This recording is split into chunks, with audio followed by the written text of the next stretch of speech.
አንድ አምላክ በሚሆን በአብ በወልድ በመንፈስ ቅዱስ ስም በእውነት አምናለሁ። አቤቱ በረከትህን ስጠኝ። በዚህች በተባረከችው ዕለት የማቀርብልህን ጸሎት ስማኝ። ልመናዬን ተቀበል፣ ኃጢአቴንም ይቅር በለኝ። አቤቱ ለሚበረታቱብኝ እጅ አሳልፈህ አትስጠኝ። የሰይጣንን ቃልና የባለሥልጣኖችን ቁጣ አታሳድርብኝ። የጎረቤትን ጥል ከኔ ያርቅልኝ፣ ሐዘንና ችግርንም ከላይ ላይ ያስወግድልኝ። አቤቱ ትእዛዝህን እፈጽም ዘንድ ዓይነ ልቦናዬን አብራልኝ። መፈራትህንም በዚህች በዛሬቱ ዕለት ፈጥነህ ላክልኝ። ደጋጎች ወገኖችህን በቀንና በሌሊት እንደጠበቅካቸው ሁሉ በደሌንና ኃጢአቴን ይቅር ትለኝ ዘንድ በእውነተኞች ወዳጆች አማላጅነት ስም እለምንሃለሁ።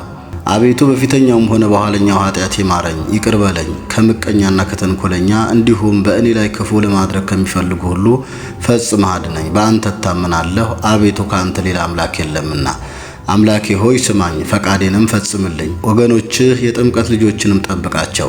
ጥንት የሌለብህ ቀዳማዊ ፍጻሜ የሌለብህ ዳህራዊ ሆይ አቤቱ በደሌን ታጠፋልኝ ዘንድ እለምንሃለሁ፣ እማልድሃለሁ። በአባቴና በእናቴም ላይ ፍጹም ርኅራኄ አድርገህ ከወገኖችህ ጋር በመንግሥተ ሰማያት አንድ ታደርጋቸው ዘንድ ኃጢአታቸውንም ይቅር በላቸው።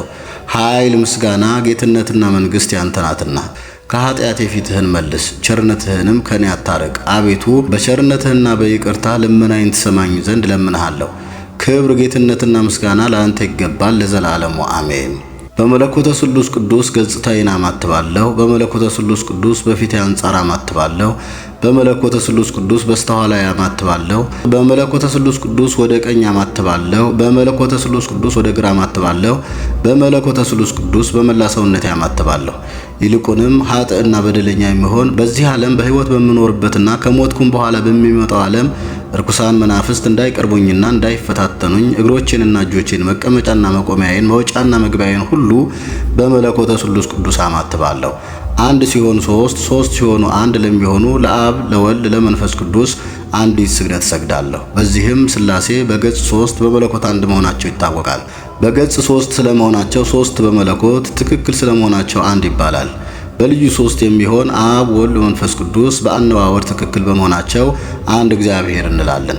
በስም በአካል ሶስት ቢሆን በአገዛዝ በፍርድ አንድ ነው። ጥበቡ ምክሩ የማይከፋፈል የማይነጣጠል ፍጹም አንድ ነው። አብ ያለ ወልድና ያለ መንፈስ ቅዱስ ለብቻው አያስብም። ወልድም ያለ አብና ያለ መንፈስ ቅዱስ ብቻውን አያስብም። መንፈስ ቅዱስም ያለ አብና ያለ ወልድ ብቻውን አያስብም። እሱስ ያለ መለየት በአንድ ሐሳብ ጸንተው ይኖራሉ። ሥላሴ በአካል ሶስት በስልጣን አንድ ናቸው። አብ በተለየ አካሉ ፍጹም ገጽ አለው፣ በባህሪ ግን ከወልድና ከመንፈስ ቅዱስ ጋር አንድ ነው። ወልድም በተለየ አካሉ ፍጹም ገጽ አለው፣ በባህሪ ግን ከአብ ከመንፈስ ቅዱስ ጋር አንድ ነው። መንፈስ ቅዱስም በተለየ አካሉ ፍጹም ገጽ አለው፣ በባህሪ ግን ከአብና ከወልድ ጋር አንድ ነው።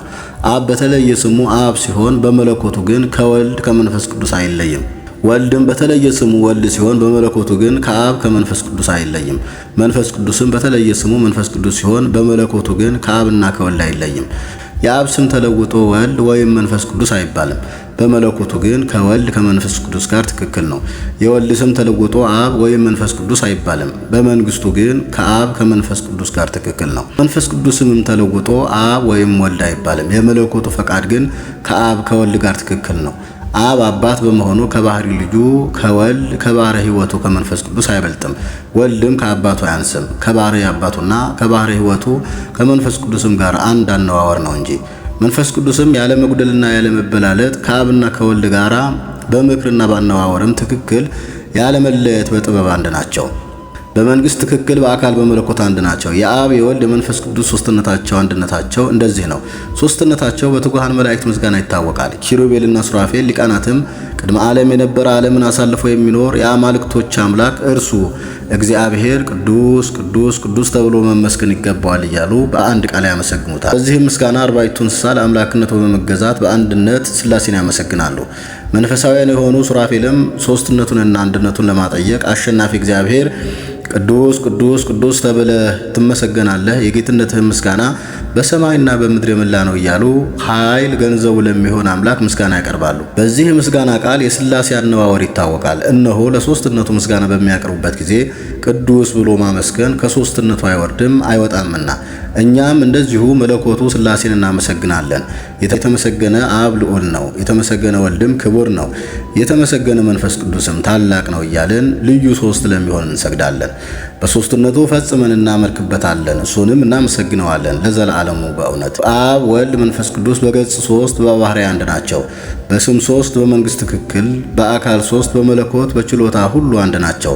ሶስት ፀሐይ አንድ ብርሃን፣ ሶስት ገጽ አንድ አምላክ፣ ከፍጹም ሶስትነት ባለመለየት አንድ ቃል አንድ መለኮት ነው። አብ በሚናገርበት ገንዘቡ እሱ ወልድ መንፈስ ቅዱስም በአንድነት ይናገራሉ። አብ በባህሪ ልጁ በወልድ በባህሪ ሕይወቱ በመንፈስ ቅዱስ አንድነት ይናገራል። ወልድም በባህሪ አባቱ በአብ በባህሪ ሕይወቱ በመንፈስ ቅዱስ አንድነት ይናገራል። መንፈስ ቅዱስም በአብ በወልድ አንድነት ይናገራል። የአብ ቃል ከወልድ ከመንፈስ ቅዱስ ጋር አንድ ነው። የወልድም ነገር ከአብ ከመንፈስ ቅዱስ ጋር አንድ ነው። የመንፈስ ቅዱስም ነገር ከአብ ከወልድ ጋር አንድ ነው። አብ በሚናገርበት ገንዘብ እርሱ ወልድ በአብ ይናገራል። ወልድ በሚናገርበት ገንዘብ እርሱ አብ በወልድ ይናገራል። የመንፈስ ቅዱስም ነገር ከአብ ከወልድ ጋር አንድ ነው። እርሱ በፍጹም አካሉ አምላክ ሲሆን መንፈስ ቅዱስ የአብ የወልድ የባሕሪ ሕይወት ወይም እስትንፋስ ነው ተብሎ እንደተነገረ መንግስቱ ከአብ ከወልድ አይደለምና፣ ወልድም እንዲሁ እንደ አብና እንደ መንፈስ ቅዱስ ፍጹም ገጽ ሲኖረው በመለኮቱ ግን ከአብ ከመንፈስ ቅዱስ ያለ መጉደል በአንድነታቸውና በሶስትነታቸው ጸንተው የነበሩ ናቸው። አብ አባት በመሆን ከወልድ አይቀድምም፣ ወልድም ልጅ በመሆን ተድህሮ የለበትም። መንፈስ ቅዱስም ከአብ ከወልድ ቅድምና ወይም ተድህሮ የለበትም። ከዓለም ሁሉ በፊት በአንድ አገዛዝ በአንድ ስልጣን በሶስትነታቸው የነበሩ ናቸው። መለኮትነታቸው አስቦ ለመናገር የህልውናቸውንም ጥልቀት መመርመር ፈጽሞ አይቻልም። ጥንት የሌለበት የመኖር ቅድምና ባለቤት ናቸው እንጂ ያለምንም መለየት ወይም ልዩነት በሶስትነታቸው ያሉ ናቸው። ያለምንም መጉደል በትክክል ለዓለሙ የሚኖር ናቸው። አብ ወልድ መንፈስ ቅዱስ በአንድ ዙፋን ይቀመጣሉ፣ ህልዋን ናቸው። አብ ህልውና ከወልድ ከመንፈስ ቅዱስ ህልውና አይለይም። የወልድም ህልውና ከአብ ከመንፈስ ቅዱስ ህልውና አይለይም። የመንፈስ ቅዱስም ህልውና ከአብ ከወልድ ህልውና አይለይም። አብ በፍጹም አካሉ ህልው ነው። ነገር ግን አርአያ መለኮቱ ከወልድና ከመንፈስ ቅዱስ መለኮት የተለየ አይደለም። ወልድም በፍጹም አካሉ ከአብ ቀኝ ህልው ነው። ነገር ግን ስነ መለኮቱ ከአብ ከመንፈስ ቅዱስም ስነ መለኮት አይለወጥም። መንፈስ ቅዱስም በፍጹም አካሉ ከአብና ከወልድ ቀኝ ህልው ነው። ነገር ግን ህብረ መለኮቱ ከአብና ከወልድ ጋር ህብረ መለኮት አይለይም። እንግዲህ ሥላሴ በአንድነት የጌትነት ዙፋን አነዋወራቸው ነው። ነቢዩ እንደተናገረ እንዲህ ሲል እንደ መልከ ጼዴቅ ሥርዓት አንተ ለዘላለም ካህን ነህ ብሎ ጌታ ጌታዬን በቀኝ ተቀመጥ አለው። እነሆ ልዩ ሶስት የሚሆን የሥላሴን የአንድነት አነዋወር በየክፍሉ ተረዳን። በዚህ በቅድስት ሥላሴ አነዋወር እኔ አገልጋያችሁ እማጸናለሁ፣ ነፍስና ሥጋዬንም አማጽናለሁ። ልዩ ሶስት የሚሆን እሱ በማይደርቅ የቸርነቱ ባህር በየጊዜውና በየሰዓቱ ያጠምቀኝ ዘንድ ለዘላለሙ አሜን። ተአምር ይቅርታቸው ሀብተ ረድኤታቸው ከሁላችን ጋር ይሁንና የአብ የወልድ የመንፈስ ቅዱስ ተአምራታቸው ይህ ነው። የአብ የወልድ የመንፈስ ቅዱስን መታሰቢያ የምታደርግ ልጅ የሆነ አንድ ሕፃን ነበረ። ከዕለታት በአንድ ቀን ይህች ሴት ለሥላሴ መታሰቢያ እንጀራ የምትጋግርበት ደረቅ እንጨት ፈልጋ ባጣች ጊዜ ያን ሕፃን ልጅ ውድ ልጄ ሆይ ባደክ ጊዜ የምትከፍለው ደረቅ እንጨት የሚሰጥ ሰው ፈልግ፣ እኔ እንጨት በመፈለግ ብዙ ደክሜ አጥቻለሁና አለችው። ሕፃኑ መልሶ መልካሟ እናቴ ሆይ ሁሉንም ነገር ተይው፣ ይቅር፣ ብዙውን አትድከሚ፣ ነገር ግን ጌቶቻችን ሥላሴ ያውቅልናል አላት። ይህንንም ከተባባሉ በኋላ ዳግመኛ እናቱን ጠራትና እስኪ ተነሽና የመጣልሽን ደስታ ተመልከቺ አላት። ልቡሳነ መብረቅ በሆኑ መላእክት እጅ የተዘጋጀ እንጂ በሰው እጅ የተጋገረ አይደለ የትኩስ እንጀራ መዓዛ ሽታ በዚህ አዳራሽ ውስጥ ይሸተኛልና አላት። ይህንንም በሰማች ጊዜ ፈጥና ወደ ቤት ገባችና መዓዛ ወይም ሽታው የሰውን ልብ እጅግ አድርጎ የሚመስጥና የሚያስደስት እንጀራ በመሶብና በገበታ ተሰርቶ አገኘች። ሰዎችም ከመዓዛው ጣፋጭነት የተነሳ በሽታው ብቻ እንደበሉ ሆነው ጠገቡ። በዚህም ጊዜ ዘመዶቿንና ጎረቤቶቿን ጠርታ ወዳጆቼ ሆይ በቤቴ ውስጥ የሆነውን ሥላሴ ያደረጉትን ድንቅ ድንቅ ሥራ ኑና ተመልክቱ አለቻቸው። የአገሩ ሰዎችም ለደጋጎች ወዳጆች የሆኑ እሊህ ስሉስ ቅዱስ ያደረጉትን ድንቅ ሥራ ተመልክተው አደነቁ። በታላቅ ደስታም እየተደሰቱ በአንድነት ወደ አዳራሹ ገቡ። ከዚህ በኋላ የሀገሩ ሰዎች ሁሉ ስሉስ ቅዱስ ሰዶምና ገሞራን ያጠፉበትን ጥር 7 ቀን ምክንያት በማድረግ እንደዚህች ሴት ሁሉም በየራሳቸው የአብ የወልድ መንፈስ ቅዱስ መታሰቢያ ማድረግ ጀመሩ። እነሆ ነዳያንና ችግረኞችን እየጠሩ ከተዘጋጀው ምግብ አብልተው አጠገቧቸው፣ ወይንና ብርዙን አጠጥተው አረኳቸው። ወደ እነሱ የመጡትን ሁሉ በእርጋታ እየጋበዙ አስደሰቷቸው። በየወሩ ሁሉ በየራሳቸውና በየግል ቤታቸው የአብ የወልድና የመንፈስ ቅዱስ የበዓላቸውን መታሰቢያ የሚያደርጉ ሆኑ። ይልቁንም በፍጹም ትጋት ይዘክሩ ጀመር። ይቅርታቸውና ሀብተ ረድኤታቸው ከሁላችን ጋር ይሁን ለዘለዓለሙ አሜን።